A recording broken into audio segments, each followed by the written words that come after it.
Hey everyone, my name is Rachel, and today we are looking at a monstrosity of a book titled Created to be His Helpmeet by Debi Pearl. Now, random little introduction, but sorry I was away last week. I had a little case of tonsillitis. I couldn't speak, but thank you to everyone who sent me get well soon wishes on Twitter and everywhere. It was really lovely, so thank you. I'm all better now, we're back to making videos, and I have loads of ideas to dive into this week. While I was ill and sat in bed and kind of feeling sorry for myself, I came across this horrific book, and I figured we'd have a look through a few parts of it today because on the whole it is pretty disturbing, right? Not only is it incredibly demeaning towards women, she's very, very bitchy about women as well, like specific women, she's rude. And she's also pretty offensive towards men in places as well. So, you know, the whole, and she insults children. So the whole spectrum of hate in this book.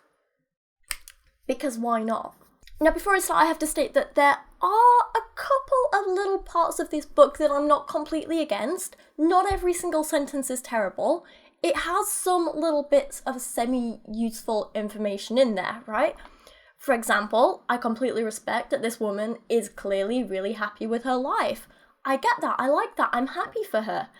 I recognise that not everyone wants the same things out of life. She clearly doesn't want the same kind of life that I have, and that's absolutely fine.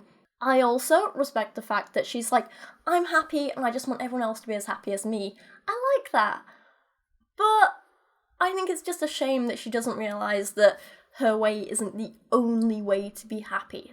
And lastly, she repeats a couple of little sentences that I quite like, such as, your dreams can and will come true, and things like, you do have a choice in how your life plays out. That's great, they're really encouraging words, right? It's just that she maybe has to realise that it's not every woman's dream to marry a man and have children and spend her life cooking and cleaning and homeschooling and decorating and whatever. Oh, and praying, probably a lot of that too. Okay, with that out of the way, let's have a look at some specific passages. I was going to try and find some bits from the whole book, but there's a lot of juicy stuff in there, so today we're just looking at the first two chapters. So, she doesn't exactly open chapter 1 in the most positive way. She writes, as you've probably already discovered, you don't just marry the right man and live happily ever after. Every man I know is a bona fide sinner. And considering that you too are a selfish, fallen creature, it will take real effort to make a heavenly marriage. A good marriage, just like anything worthwhile, takes doing the right things every day, every hour, every moment. And my problem here comes back to a big problem that I have with a lot of religions in general, and it's just making people scared, telling them that they're flawed and terrible, and scaring them into doing whatever your holy book tells them by saying, you're flawed, you were born flawed, you're a terrible person, and you'll only make it better if you do these things. I really don't like that about religion. I think it's completely unfair. I think it's wrong. And I don't like it. So, I mean, I get it, you know, no one's perfect. Everyone knows that. And it's good to recognise your flaws. I have plenty of flaws. I'm very well aware of them. I'm definitely working towards fixing them and trying to be better on a daily basis. I think that's a good way to live your life, right? But I also feel like opening a book that you intend to help people with phrases like, you are a selfish, fallen creature, with the implication being that if you don't do everything I say, you're screwed and going to hell, is just a little bit of a bitch move. My next big issue comes in this section that you might have seen me mention on Twitter. If you want to follow me, here's my username, or here's my username. It reads, if you're a wife, you are created to fill a need, and that in that capacity you are a good thing, a helper suited to the needs of the man. It's actually quite a long paragraph, so I figured we would break it down into a couple of little bits and figure out what it actually means, okay? So when she says, this is how God created you and is your purpose for existing, you are by nature equipped in every way to be your man's helper. I think what she actually means is, as a woman, your purpose in life is to find a man and help him achieve whatever he wants. You're designed that way so you have no say in it, right? If you want to be an individual, forget that. That's not for you as a woman with a vagina. Vaginas make you just secondary to men, right? This is what you're meant to do. No say in it. She writes, "You are inferior to none as long as you function within your created nature, for no man can do your job." Which basically means don't worry, as long as you stay in your subservient role, no one's going to call you inferior, right? But if you do choose to stay single, or if you want to have your own dreams and goals, if you want to be equal to your husband, yeah, we're going to judge you for being a selfish, fallen creature, probably bitch about you a little bit, and think we're better than you. Don't be that woman. She writes, "No man is complete without his wife," which I think means no men. Remember, if you're not married, you are not a complete person. I'm sorry. But what? You say you're happy. You have a fulfilling life. You have a good job, a good home, lots of friends, you're never lonely. But if you're not married, then that doesn't make sense. Wait, you are married, but it's to another man. No, that doesn't make sense either. Men, here's the thing, you have to remember, if you don't have a wife, then you're clearly an incomplete shell of a man, and your whole life is just a sham. You need a woman to complete you. She writes, "You are created to make him complete, not to seek personal fulfillment parallel to him." So now, women, we're back to you, and I think what she means here is that your goal is to help a man fulfill his goals, right? Don't have any of your own, it's all about him. So if he wants 5 kids, you pop out those 5 kids. If he wants a promotion at work, then you better sit at home and pray for him and cheer him on and have his meals ready when he gets home until he gets that promotion. That is your job. That is your purpose in life, alright? I mean, what? Are you really trying to suggest that 2 people could work simultaneously to achieve their goals and dreams? Are you saying that 2 people could cheer each other on? Don't be silly, no. In a couple, only one person can achieve their dreams, and that should be the man. A woman trying to function like a man is as ridiculous as a man trying to be like a woman. So what this means is, if a woman doesn't want children, then you're ridiculous. What it means is, if a woman wants a job, then that is ridiculous. It means that women, if you're single, that's ridiculous. Women, if you're a single parent who has to take control and be, the head of the household, that is ridiculous. No, seriously, just to break out this little character for a minute, I don't understand what this means, like, functioning like a man or being like a woman.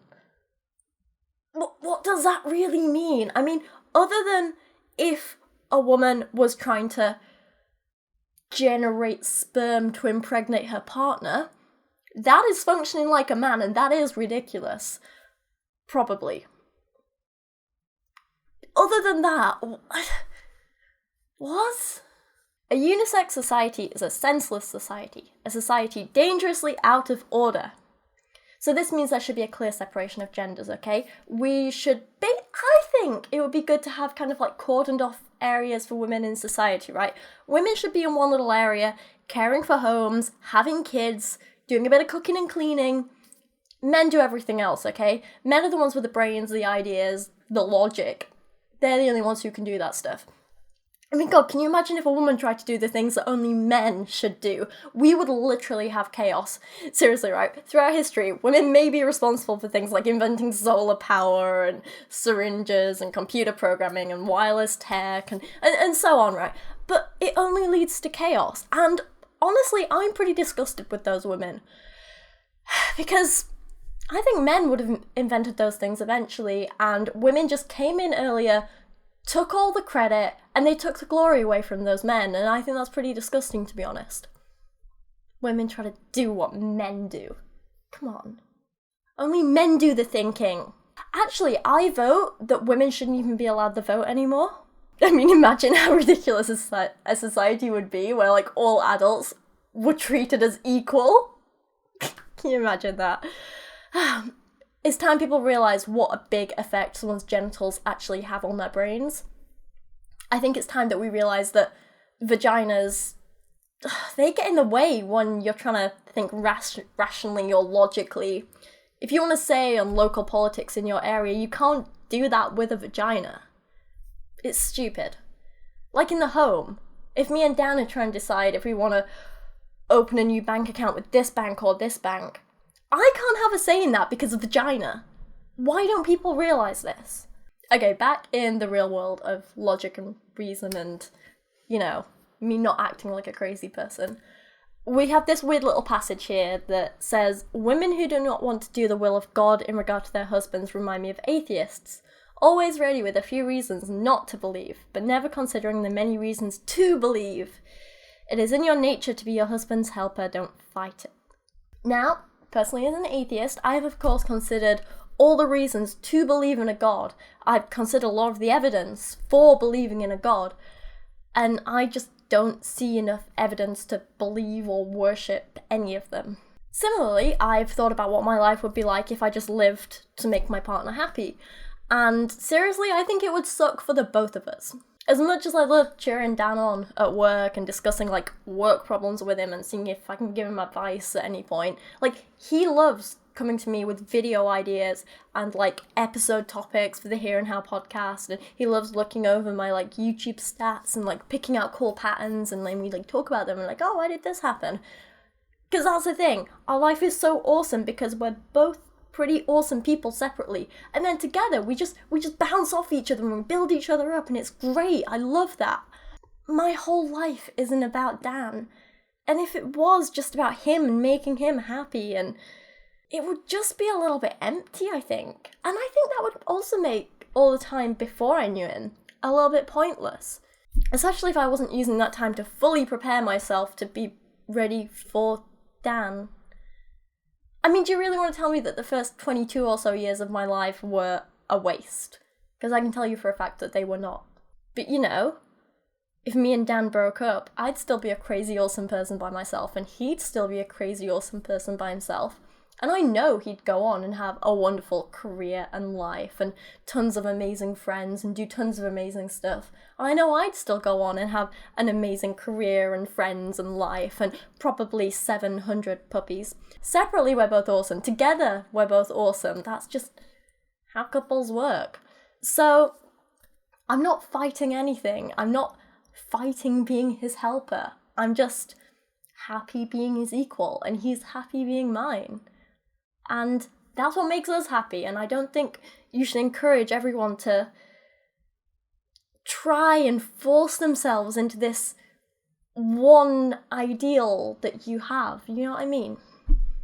This makes us happy, that makes you and your husband happy, that's fine. Just neither one is right for every single person in the world, She goes on to write that the role of being a perfectly fit helper does not make one inferior to the leader. And then she basically gives this example where in an office there's a boss and employees, and just because there's a leader and a follower, it doesn't mean one is better than the other, even though one would get a lot more money than the other.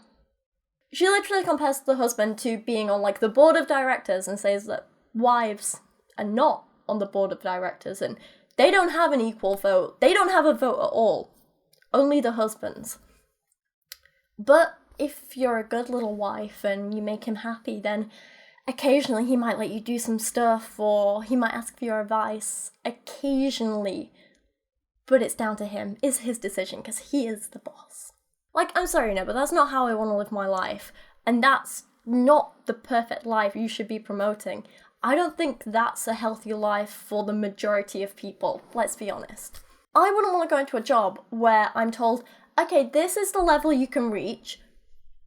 No promotions after that, no pay rises, nothing else, just this, because you have a vagina. If you were born with a penis, you could get this, but you weren't, so this is all you get, ever, for the rest of your life. But be happy with it, because this is what you were made for. I couldn't do that. I genuinely couldn't do that. I don't understand this logic here, right? I don't understand how someone can see two people who are both adults, maybe the same age, maybe a few years apart, whatever, but two people who are both adults, who are both working towards the same goal. They're both gonna reap the same rewards from that goal. They share a life. How do you not see that they both have an equal vote, an equal say in what happens to them, just because of the genitals they were born with? I don't understand the logic there, not even a little bit. And I know it sounds silly, but that is literally what it comes down to. Apparently your genitals defining your life, and I think that's stupid.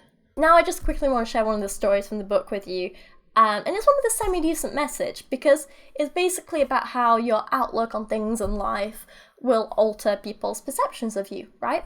And it's like, you know that lovely passage from the Roald Dahl book, The Twits, where he talks about how if you're a nice person, it'll shine through your face and make you beautiful no matter what. I love that little bit, it's great. She's kind of trying to tell a story like this, but she just comes across as rude. And there's just, actually I'll point out the bits in it that just make me very uncomfortable and very angry, to be honest. She literally titles this section, One Ugly Hillbilly. And she writes, "A few years back, there was an overweight hillbilly woman who worked in the local store in our hometown. Every time we went into the hardware store, several men would be standing around the counter talking to her, and they were always laughing. We usually had to wade through the cheerful crowd and interrupt gaiety to get served. Her swarm of admirers reminded me of bees around the honey, buzzing with high interest. The strange thing was that this woman was ugly. I mean, hillbilly ugly, which is worse than regular ugly. One day as we were leaving the store, I laughingly brought to my husband's attention all those men standing around talking to the sales clerk. His reply really surprised me. 'Oh, you mean that cute little lady?' Live and learn, and apparently I really had something important to learn. In his mind, that lady was cute. The truth is, she was not little, she was not cute, and she was not young. But she did smile, laugh, and giggle, and she was always ready for a good, clean joke. I loved being in the store talking to her as much as the men did. She was delightful. A few weeks later, we saw her in the grocery store. She was mad at her very obese daughter for grabbing a handful of candy. Gone were the smiles, giggles, and radiance that had so captivated everyone in the hardware store. In their place was a bitter, ugly snarl. My husband remarked when we left the grocery store, 'Haven't we seen that woman somewhere before? She looks familiar, but I can't place her.' When I told him who she was, he was stunned. 'No, it's not possible. It just can't be her. The woman in the hardware store does not look like that.' I could see the truth dawn on him, and he was so disappointed.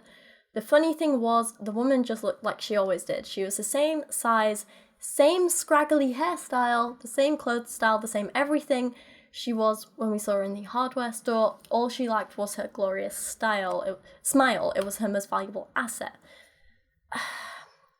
And so on. Now, I know she's trying to make a point, but this just does make me angry because I find it so rude. She clearly doesn't know this woman. She's clearly not friends with her. She's clearly never had an actual in-depth conversation with her.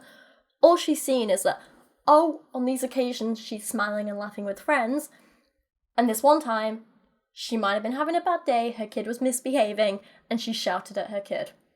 That is all she knows about this woman, literally.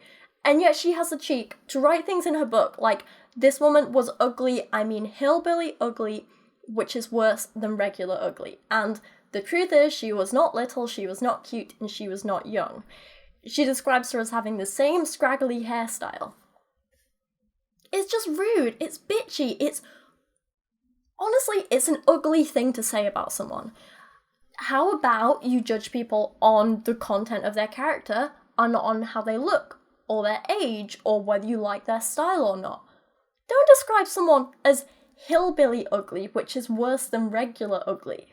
And yeah, she makes some comments about, the time she saw her shout at her kid and stuff. But, that's literally a single anecdote. And in that anecdote, this author literally writes that the kid is obese.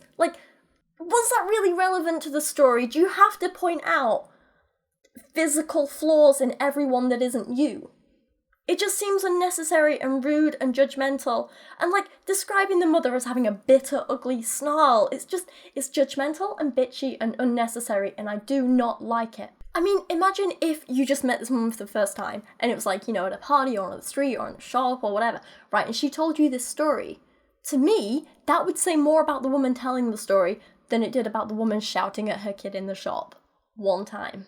If someone told me this story about someone else, I would not want to be friends with the woman telling the story because she sounds mean. Really mean. Next up, a few pages later, she includes this letter from a woman who's worried that her husband has feelings for his secretary, even though he's never acted on it, there's nothing physical. And in giving advice, she literally calls the secretary that office wench and tells the woman who wrote the letter to, and I quote, "Act as if you and the secretary are engaged in open competition for this man. You must be more lovely than she. You must beat her at her own game. A man is attracted to vulnerability in a woman. The blush, the need, the dependence." Yeah, because that's so much healthier than sitting down with your husband, talking to him, asking him what his problems are, figuring out where the problems are in the relationship and working to fix them. Every woman instead should go sneaking around and acting desperate and bitching about other women and calling them names like office wench. Definitely the solution to the problem.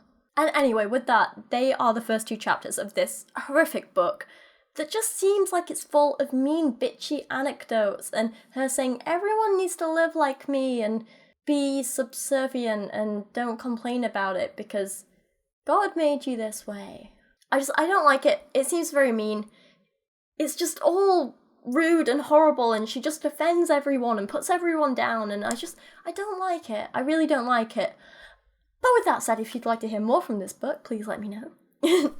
No, seriously, I can read more of this book if you guys want me to. I will torture myself like that for you guys because I care that much. But for now, thank you so much for watching today, and thank you for your patience while I was ill last week. If you have stuck around, then I really, really do appreciate it. And for now, thank you so much for watching today, and I'll see you again soon. Thank you so much to everyone supporting me on Patreon this month. I really hope you know how completely grateful I am. A special thank you goes to Gambit and Chauffeur, Mark Dauner, Christian Berg, Religion is BS, Matthew Meinema, Jaylee Moore, Sir Michael Moore, Lachie Scott and Jadeon Sheppard. And to everyone else mentioned here on the end screen and down in the description, thank you so much.